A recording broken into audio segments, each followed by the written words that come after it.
जरा कल्पना कीजिए कि मंडियों में ना 35 लाख टन गेहूं का पूरा पहाड़ लगा हुआ है। बाप रे, 35 लाख टन। बिल्कुल 35 लाख टन।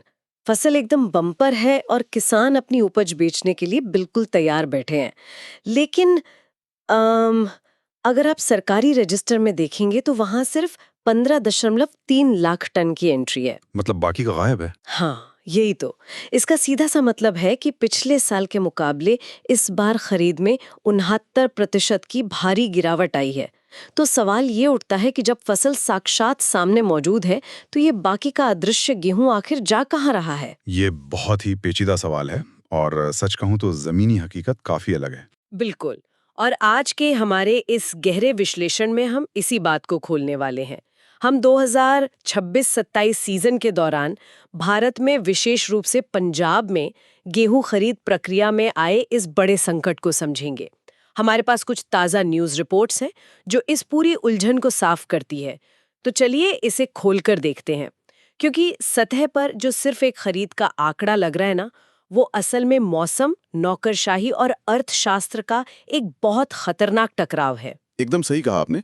देखिए, इस विषय की गंभीरता इसी बात से समझी जा सकती है कि ये कोई ऐसी समस्या नहीं है जहां उत्पादन कम हुआ हो। हम अक्सर सुनते हैं ना कि सूखा पड़ गया या पैदावार गिर गई। हाँ, अक्सर खबरें यही आती है कि फसल बर्बाद हो गई। बिल्कुल, लेकिन यहाँ स्थिति एकदम उलट है। फसल प्रचुर मात्रा में है। 35 लाख टन आवक का मतलब ही यही है कि खेतों ने अपना काम बहुत अच्छे से कर दिया है। लेकिन वो जो फसल है, वो सरकारी गोदामों तक पहुंचने के बजाय एक अजीब से नीतिगत, जिसे हम नो मैन्स लैंड कहते हैं, वहां फंसी हुई है। और यही बात मुझे सबसे ज्यादा हैरान कर रही है। मतलब 69% की गिरावट कोई छोटी मोटी बात तो है नहीं। नहीं, ये तो एक पूरा क्रैच है सिस्टम का। हाँ, तो रिपोर्ट में इसका एक बहुत ही स्पष्ट कारण दिया गया है। जो मार्च के अंत और अप्रैल की शुरुआत में पंजाब और हरियाणा में बेमौसम बारिश हुई थी, उसे मुख्य वजह बताया जा रहा है। लेकिन एक मिनट, मुझे यहाँ एक बात समझ नहीं आ रही है। पूछिए। बारिश तो पहले भी होती रही है, और अगर ये गेहूं अंततः पिसकर आटा ही बनना है तो दाने के आकार से क्या फर्क पड़ता है? रिपोर्ट कहती है कि 20% दाने सिकुड़ गए हैं। तो क्या सिकुड़ने से उसकी न्यूट्रिशन वैल्यू या पोषण कम हो जाता है, या फिर ये सिर्फ फूड कॉरपोरेशन ऑफ इंडिया यानी एफसीआई का कोई पुराना कड़ा नियम है? ये बहुत ही जायज सवाल है और इसका जवाब सिर्फ पोषण में नहीं है, बल्कि सप्लाई चेन और शेल्फ लाइफ के विज्ञान में छिपा है। अच्छा। शेल्फ लाइफ कैसे? देखिए, जब गेहूं की बाली में दाना पकने की अवस्था में होता है ना, जिसे हम कृषि विज्ञान में ग्रेन फिलिंग स्टेज कहते हैं, उस समय दाने के अंदर स्टार्च भर रहा होता है। अब अगर उस वक्त अचानक भारी बारिश हो जाए या तेज हवाएं चलें, तो वो जो प्रक्रिया है वो वहीं रुक जाती है। दाना पूरा भर नहीं पाता और सिकुड़ जाता है। ओहो, मतलब वो अपनी पूरी शेप नहीं ले पाता। बिल्कुल। हाँ। अब आती है एफसीआई की बात। उनका कड़ा नियम है कि वे केवल 6% तक सिकुड़े या टूटे दाने ही स्वीकार करेंगे। सिर्फ 6%? लेकिन क्यों? ऐसा इसलिए नहीं है कि उन्हें दिखने में बहुत सुंदर या चमकदार अनाज चाहिए। आटा तो सिकुड़े दाने का भी बन सकता है, लेकिन एफसीआई गेहूं को तुरंत पीसकर आटा नहीं बनाती है। हाँ, उनका काम तो बफर स्टॉक रखना होता है। एकदम सही। एफसीआई का काम देश की खाद्य सुरक्षा के लिए स्टॉक तैयार करना है। वो अनाज बड़े बड़े साइलोज और गोदामों में 2 से 3 साल तक रखा जाता है। अब सिकुड़े हुए और कूटे हुए दाने का मतलब है कि उस बीज का जो बाहरी सुरक्षा आवरण है ना, यानी जो ब्रांड लेयर है, वो कमजोर है। अच्छा, तो उसमें नमी जल्दी चली जाती होगी। बिल्कुल, ऐसे दानों में नमी बहुत जल्दी प्रवेश कर जाती है। अगर एक बड़े गोदाम में 20% सिकुड़े दाने वाला गेहूं रख दिया जाए तो उसमें फंगस लगने या कीड़े पनपने का खतरा कई गुना बढ़ जाता है। बाप रे। और सबसे बड़ी बात, वो फंगस सिर्फ उस खराब दाने तक सीमित नहीं रहता, वो आसपास के लाखों टन अच्छे गेहूं को भी पूरी तरह सड़ा सकता है। ओहो, अब मैं इसे समझ पा रही हूँ। ये तो कुछ ऐसा हो गया जैसे किसी स्मार्टफोन फैक्ट्री ने लाखों फोन बना लिए हों, लेकिन क्वालिटी कंट्रोल टीम सिर्फ स्क्रीन पर पड़े एक अदृश्य स्क्रैच की वजह से 69% फोन रिजेक्ट कर दे, क्योंकि उन्हें डर है कि स्क्रैच से अंदर पानी चला जाएगा। काफी सटीक उदाहरण है ये। हाँ। या आप इसे सुपरमार्केट के सेबों की तरह भी देख सकती हैं। कैसे? जैसे सुपरमार्केट ने ताज़ा सेब मंगाए हों, लेकिन ट्रांसपोर्ट में हल्के दाग पड़ गए। सेब अंदर से मीठे हैं, खाने लायक हैं, लेकिन सुपरमार्केट उन्हें नहीं खरीदेगा। क्योंकि उन्हें डर होगा कि दाग वाले सेब शेल्फ पर टिकेंगे नहीं और बाकी सेबों को भी सड़ा देंगे। बिल्कुल। एफसीआई भी उसी सुपरमार्केट की तरह सोच रहा है। उनका तर्क है कि अगर हम इस अनाज को सालों तक सुरक्षित ही नहीं रख सकते तो हम इसे खरीदे ही क्यों? बात तो सही है। लेकिन जो सेब सुपरमार्केट ने रिजेक्ट कर दिए उनका क्या होगा? और मुझे लगता है यहाँ से इस कहानी का सबसे जटिल हिस्सा शुरू होता है, क्योंकि किसान तो अपना सारा अनाज लेकर मंडी पहुंच चुका है। हाँ, और वो उसे वापस नहीं ले जा सकता। बिल्कुल। और यहाँ रिपोर्ट में एक बहुत ही दिलचस्प डायनामिक का जिक्र है, पंजाब सरकार की हिचकिचाहट। राज्य सरकार की एजेंसियां इस खराब गुणवत्ता वाले गेहूं को खरीदने से पीछे हट रही हैं। मुझे हमेशा से लगता था कि एफसीआई सीधे किसानों से गेहूं खरीदती है, लेकिन यहाँ राज्य सरकार बीच में क्यों फंसी हुई है? देखिए, इस पूरी व्यवस्था के मैकेनिज्म को समझना बहुत जरूरी है। अच्छा। असल में एफसीआई सीधे हर मंडी में जाकर खरीद नहीं करती है। अच्छा। तो ये काम राज्य सरकार करती है। जी हाँ, राज्य सरकारें और उनकी एजेंसियां एफसीआई की तरफ से एक परचेजिंग एजेंट की तरह काम करती हैं। सिस्टम कुछ ऐसा है कि राज्य सरकारें पहले बैंकों से हजारों करोड़ रुपए का भारी भरकम कर्ज लेती हैं। रुकिए, एक सेकंड, क्या कहा आपने? राज्य सरकारें कर्ज लेती हैं? जी हाँ, अपनी जेब से या बैंकों से कर्ज लेकर उस पैसे से वे किसानों को एमएसपी यानी न्यूनतम समर्थन मूल्य का भुगतान करती हैं और सारा अनाज खरीदती हैं। बाप रे! फिर बाद में जब वो सारा अनाज एफसीआई को सौंप दिया जाता है, तब जाकर केंद्र सरकार राज्य को वो पैसा लौटाती है। मतलब ये तो बहुत बड़ा जोखिम है राज्य सरकार के लिए। सारा पैसा वो पहले लगा रहे हैं। जी हाँ, और यही सबसे बड़ा जोखिम है। अब आप ही कल्पना कीजिए, पंजाब सरकार ने किसानों से ये 20% सिकुड़े बानों वाला गेहूं खरीद लिया। उन्होंने किसानों को करोड़ों का भुगतान कर दिया, लेकिन जब वो गेहूं एफसीआई के पास पहुंचा तो उन्होंने अपनी रूल बुक निकालकर कहा कि माफ कीजिए, ये हमारे 6% वाले मानक से बाहर है, हम इसे नहीं ले सकते। तब क्या होगा? तब तो वो सारा का सारा अनाज राज्य सरकार के गले पड़ जाएगा, और वो भी वो अनाज जिसे खुद एफसीआई कह रही है कि ये जल्दी खराब हो सकता है। एकदम सही पकड़े आप। और सिर्फ अनाज ही नहीं, वो पूरा का पूरा वित्तीय बोझ जो कि हजारों करोड़ रुपए में हो सकता है, वो राज्य सरकार पर आ गिरेगा। कोई भी राज्य सरकार ऐसा क्यों चाहे? बिल्कुल, कोई नहीं चाहेगा। हर राज्य की अपनी अर्थव्यवस्था के अलग दबाव होते हैं। इतना बड़ा आर्थिक जोखिम कोई नहीं उठाना चाहेगा। अगर एफसीआई ने अनाज रिजेक्ट कर दिया तो राज्य सरकार सच में दिवालिया होने की कगार पर आ सकती हैं। यही कारण है कि राज्य सरकार की एजेंसियां खरीद की रफ्तार को इतना धीमा कर रही हैं। हाँ, जब तक उन्हें केंद्र सरकार से लिखित में यह आश्वासन नहीं मिल जाता कि हाँ, आप ये अनाज खरीद लीजिए, हम बाद में इसे स्वीकार कर लेंगे, तब तक वे अपने हाथ पीछे ही खींच कर रखती हैं। ये तो सच में एक भयंकर आर्थिक दांवपेच है। मतलब कागजों के चक्कर में सब अटका हुआ है। लेकिन इस पूरी कहानी में मुझे एक और डेटा पॉइंट ने बहुत ज्यादा उलझा दिया है। कौन सा पॉइंट? देखिए, रिपोर्ट साफ साफ कहती है कि केंद्र सरकार ने हरियाणा और राजस्थान जैसे पड़ोसी राज्यों के लिए नियमों में पहले ही ढील दे दी है। हाँ, ये एक बहुत बड़ा विवाद है। वहां उन्होंने 15% तक सिकुड़े दाने और 70% तक लस्टर लॉस को मंजूरी दे दी है। सबसे पहले तो मुझे ये बताइए कि ये लस्टर लॉस क्या होता है? क्या ये सिकुड़े दाने से अलग कोई समस्या है? हाँ, लस्टर लॉस थोड़ा अलग है। इसका अगर हम सीधा अनुवाद करें तो मतलब है चमक का खो जाना या फीका पड़ जाना। अच्छा, चमक फीकी पड़ जाती है। देखिए, सामान्य परिस्थितियों में जो पककर तैयार हुआ गेहूं होता है ना, उसमें एक खास तरह की सुनहरी चमक होती है। बिल्कुल, एकदम गोल्डन दिखता है। हाँ, लेकिन जब पकी हुई फसल पर सीधे बारिश की बूंदें पड़ती हैं तो वो जो ऊपरी चमक होती है वो धुल जाती है या फीकी पड़ जाती है। दाना थोड़ा बदरंग या मटमैला सा दिखने लगता है। तो क्या लस्टर लॉस से भी गेहूं के खराब होने का या सड़ने का खतरा बढ़ जाता है? नहीं, सिकुड़े दानों जितना खतरा तो नहीं होता। लस्टर लॉस मुख्य रूप से कॉस्मेटिक या कह लीजिए बाहरी समस्या है। मतलब सिर्फ दिखने में खराब लगता है? काफी हद तक हाँ।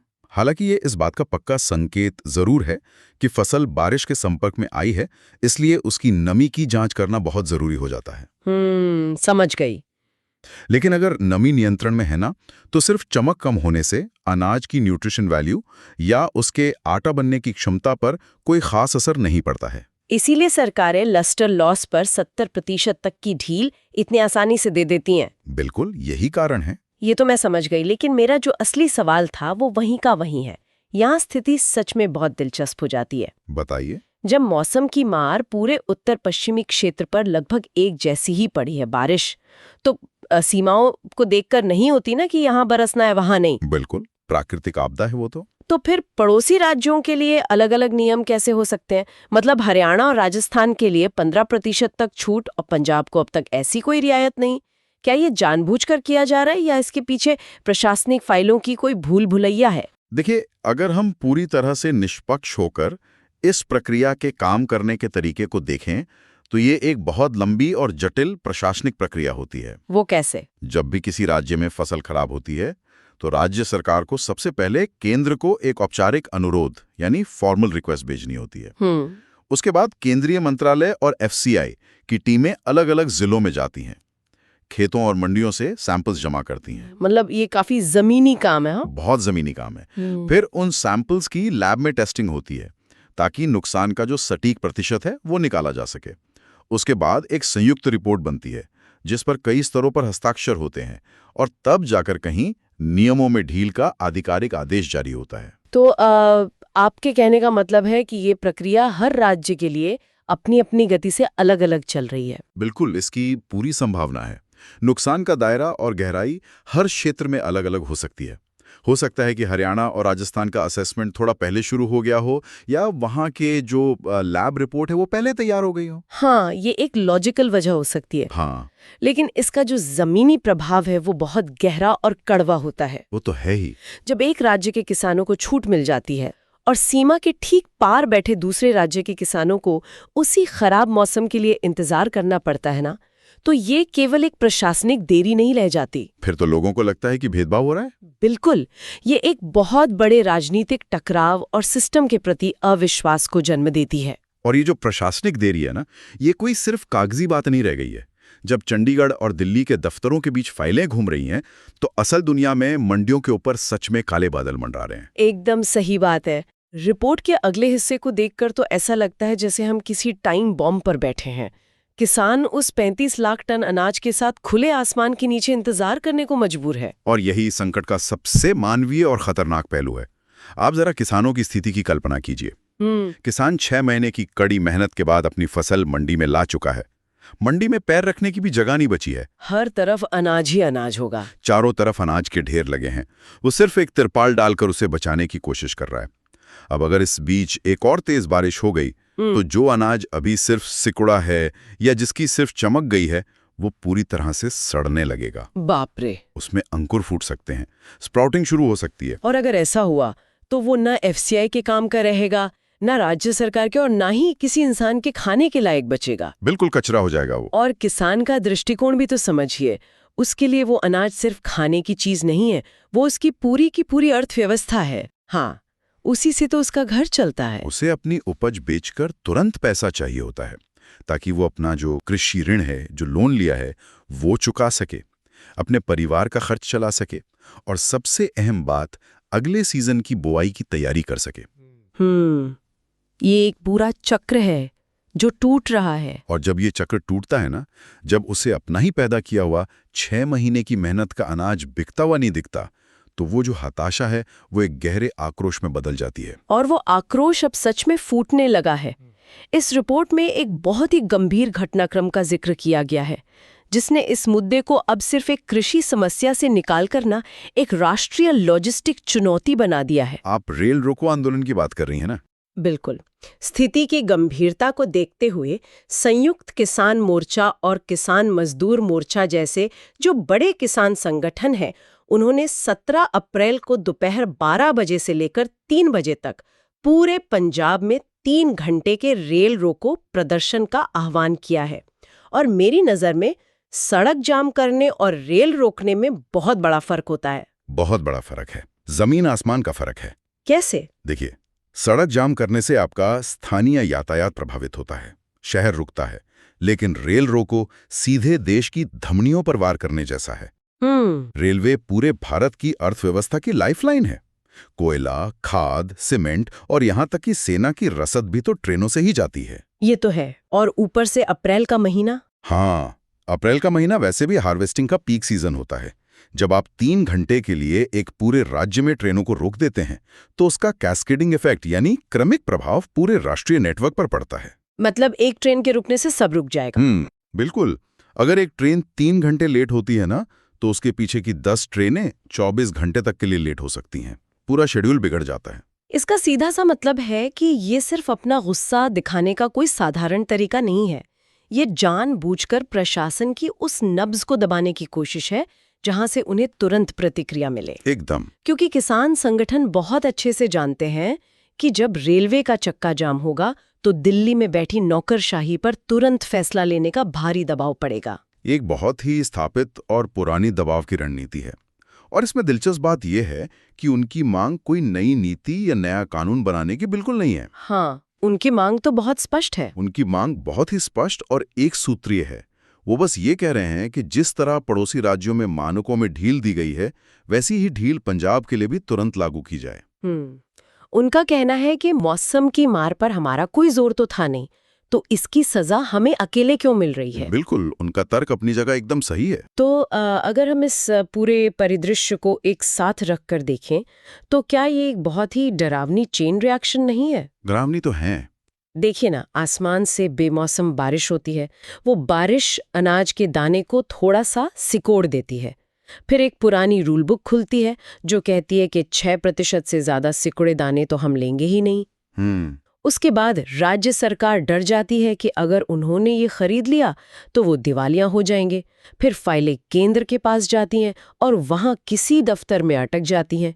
और अंत में नतीजा ये होता है कि एक तरफ मंडियों में लाखों टन खाना सड़ने के कगार पर है और दूसरी तरफ रेल की पटरियों पर देश की पूरी सप्लाई चेन रुकने वाली है। आपने इस पूरी स्थिति को बहुत ही सटीक तरीके से एक ही जगह समेट दिया है ना? अजीब बात। बहुत अजीब। और ये साफ तौर पर एक सिस्टमिक फेलियर यानी प्रणालीगत विफलता को दर्शाता है। देखिए, जब नियम इतने ज्यादा कठोर हो जाएं कि वे जमीनी हकीकत को स्वीकार करने से ही इनकार कर दें, तो ऐसा संकट आना तो तय ही है। बिल्कुल। अगर प्रशासन तुरंत इस 6% वाले नियम में ढील नहीं देता है तो वो 35 लाख टन अनाज में से एक बहुत बड़े हिस्से को सीधे सीधे कचरा घोषित कर देगा, जो कि बहुत दुखद है। और इसका मतलब होगा हजारों किसानों का आर्थिक रूप से पूरी तरह तबाह होना और पंजाब की ग्रामीण अर्थव्यवस्था का चरमरा जाना। और शायद इससे भी बड़ी बात यह है कि हम एक ऐसे देश में जहां आज भी करोड़ों लोग सरकारी राशन पर निर्भर हैं, वहां लाखों टन अनाज को महज एक क्वालिटी कंट्रोल के मानक के नाम पर बर्बाद होने के लिए छोड़ देंगे। हाँ, ये तो है। मतलब ये संसाधनों की एक ऐसी भयानक बर्बादी होगी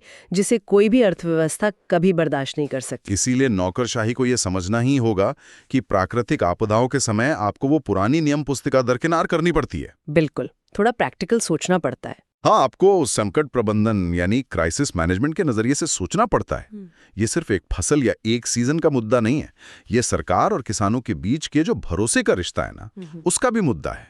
ये आपने बहुत ही अहम बिंदु उठाया है, भरोसा। अगर किसान को ये लगने लगे कि जब मौसम उस पर वार करेगा और सिस्टम उसे बचाने के बजाय उसी के खिलाफ खड़ा हो जाएगा, तो ये तो हमारी पूरी कृषि व्यवस्था के लिए एक बहुत ही खतरनाक संकेत है। 100% खतरनाक संकेत है। आज के हमारे इस गहरे विश्लेषण में हमने देखा कि 2026-27 सीजन का ये जो गेहूं खरीद संकट है, ये सिर्फ एक साल की समस्या नहीं है। ये हमें एक बहुत ही स्पष्ट चेतावनी दे रहा है कि हमारी सरकारी नीतियां और हमारी जमीनी हकीकत अब एक दूसरे से कितनी दूर हो चुकी हैं। एकदम अलग-अलग दिशाओं में जा रही हैं। बिल्कुल। लेकिन इस पूरी चर्चा को समेटने से पहले मैं चाहती हूँ कि हम एक ऐसे विचार पर भी गौर करें जो इन न्यूज रिपोर्ट से भी थोड़ा आगे की बात करता है। बताइए, क्या विचार है? देखिए, हम लगातार इस चर्चा में बेमौसम बारिश शब्द का इस्तेमाल कर रहे हैं, है ना? हाँ, कर रहे हैं। जैसे कि ये कोई अचानक हुई या कभी कभार होने वाली घटना हो। लेकिन क्या आप सच में ऐसा है? आप क्लाइमेट चेंज की बात कर रही हैं। बिल्कुल। जलवायु परिवर्तन या क्लाइमेट चेंज अब भविष्य के किसी हॉलीवुड फिल्म का प्लॉट तो रह नहीं गया है। ये तो हमारी रोजमर्रा की सच्चाई बन चुका है। हाँ, मार्च में झुलसाने वाली गर्मी पड़ना और अप्रैल में ठीक फसल कटने के वक्त भारी बारिश होना, ये अब कोई अपवाद नहीं रहा, बल्कि हमारा नया नॉर्मल बनता जा रहा है। और यही वो बात है जो इस पूरे संकट को भविष्य के एक बहुत बड़े खतरे से जोड़ देती है। अगर मौसम का ये अप्रत्याशित व्यवहार अब हर साल होने वाला है, तो हमें खुद से पूछना होगा कि हमारी कृषि व्यवस्था इसके लिए कितनी तैयार है। यही मेरा असली सवाल है। अगर आने वाले समय में जलवायु परिवर्तन के कारण मौसम का ये मिजाज एक आम बात बन जाए, तो क्या हमें अपने गुणवत्ता मानकों की पूरी परिभाषा कोई सिरे से नहीं बदलना पड़ेगा? ये बहुत बड़ा सवाल है। मेरा मतलब है कि हम कब तक उस परफेक्ट, सुनहरे और बिल्कुल गोल गेहूं की उम्मीद में बैठे रह सकते हैं, जो सिर्फ एक आदर्श मौसम में ही पैदा होता है। जो आदर्श मौसम अब शायद कभी आएगा ही नहीं। एकदम सही। अगर प्रकृति हमें लगातार सिकुड़े हुए या चमक खो चुके दाने ही देने वाली है, तो क्या हमारी नियम पुस्तिका हमेशा के लिए हमारे ही किसानों को रिजेक्ट करती रहेगी? अगर हम अपनी उसी पुरानी नियम पुस्तिका से चिपके रहे ना और उसी परफेक्ट ग्रीन की तलाश करते रहे, तो मैं आपको बता दूं, अगली बार खाली रहने वाले गोदाम सिर्फ एक राज्य की या एफसीआई की समस्या नहीं होंगे। तो किसकी समस्या होंगी? वो हर उस घर की समस्या होंगी जो राशन पर निर्भर है। देश की खाद्य सुरक्षा का जो पूरा का पूरा ढांचा है, वो ताश के पत्तों की तरह ढह सकता है। शायद हमें अब ये स्वीकार करना सीखना ही होगा कि प्रकृति अब हमें हमेशा वैसी फसल नहीं देगी जैसी हम चाहते हैं। बिल्कुल। हमें उस बदली हुई फसल के साथ ही अपनी खाद्य सुरक्षा को सुनिश्चित करना होगा। उसकी शेल्फ लाइफ बढ़ाने के नए वैज्ञानिक तरीके खोजने होंगे और सबसे बढ़कर अपनी नीतियों को मौसम के मिजाज से ज्यादा लचीला बनाना होगा। एकदम सही कहा आपने। क्योंकि अगर नियम समय रहते नहीं बदले, तो एक दिन हमारे पास फाइलें और नियम तो बहुत होंगे, लेकिन प्लेट में खाने के लिए अनाज नहीं होगा।